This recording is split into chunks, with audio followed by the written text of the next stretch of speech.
The first type of sex chromosome, XX chromosomes, that represented in mammals females, and called homomorphic or homogametic chromosomes, while XY chromosome, found on mammals males, and called heteromorphic or heterogametic chromosomes.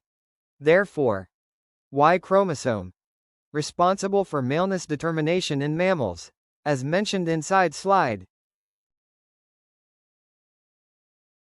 And the second type of sex chromosomes, ZW chromosomes, that presented in birds females, and called heteromorphic or heterogametic chromosomes, whereas ZZ chromosomes, found in birds males, and called homomorphic or homogametic chromosomes.